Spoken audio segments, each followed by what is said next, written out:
BBC Sussex, and our top story this morning, and calls to ban dangerous over-the-counter devices that can give a false impression of your unborn baby's health. It can be very easy to become reliant on something like that. It could end up with devastating consequences, as it did for us.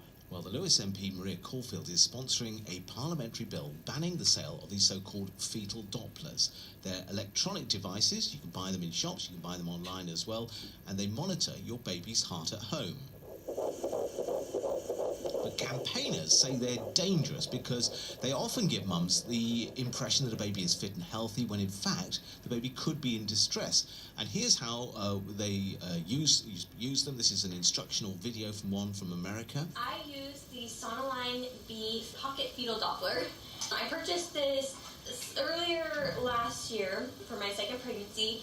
Obviously it's used so that I can basically anytime I want, sit down and hear the baby's heartbeat. So it really calms a lot of stress, anxiety, and it really brings on a lot of relief. What I do first is I squirt a little amount. You want to turn the volume all the way up. And I just kind of search around if I can find it again. There it is. There we are. So you can see how it works, and you can see how it seems a lot of fun. The idea that they could be dangerous, though, has been brought up now in Parliament. Maria Caulfield, Lewis MP, is with us. Hello, Maria. Hello. Hi. Dangerous, why? Well, the danger is that there's a growing concern that these are being used by mums and dads as a way to reassure them that the baby's okay. And very often that can be misleading. These devices which should only ever be used by trained medical professionals, because very often, if a mum or dad are concerned, they'll use the Doppler, but the sound that you can hear can be caused by a number of things, and the baby can be in distress or can be unwell, and the Doppler gives you false reassurance, and it stops mums from going to seek help. And even if you can hear the heartbeat with these machines, that doesn't mean that all is well with the baby. So charities like Kicks Count, for example, are saying that mums should trust their instincts. If they're not feeling the baby move, they should go and seek medical help. And what these devices are often doing is giving mums false reassurances that everything's okay. Well, I mean, you've got to give people a bit of a credit for intelligence, don't you? I mean, I've just been online to have a look at some of these products here, and here in the product details on one which you can get for £39, which admittedly is called a professional baby fetal Doppler, which I think sort of adds a little bit of weight to what you were saying, Maria. But it does say, please note this device is not intended to be used to monitor your baby's health or well-being. Always attend your regular antenatal appointments. So, I mean, it's kind of there in black and white.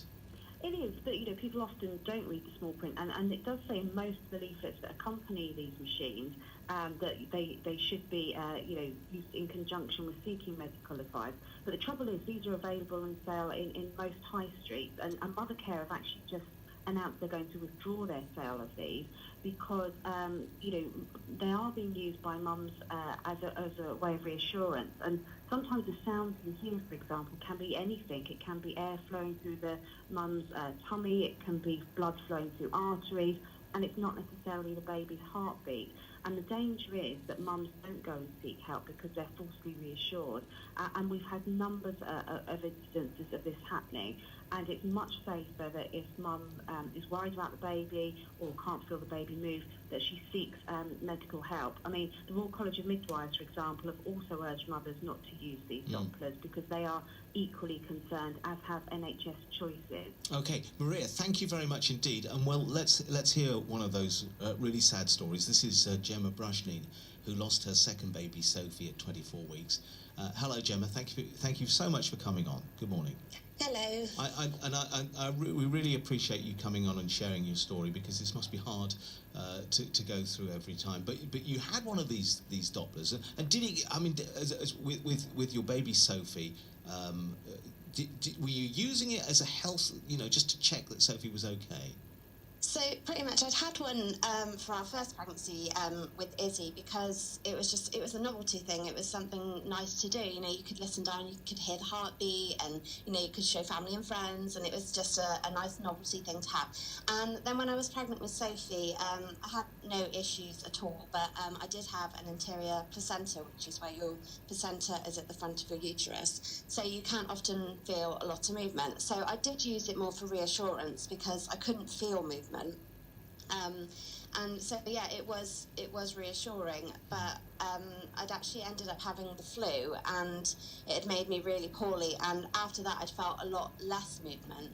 But it's also worth noting that my midwife had been poorly and my care wasn't consistent, and they hadn't actually used the Doppler to check at my appointment prior to losing Sophie. So I think it was all so it was just a combination of factors. Yeah. Right, okay. Catalogue of errors. But yeah, I had been using it to reassure myself, and I basically had not a lot of movement on the Friday. I was about 23 weeks, and I used the Doppler, and I picked up what it could have been her heartbeat. It could have been my heartbeat. As you were saying earlier, it can pick up a number of different noises.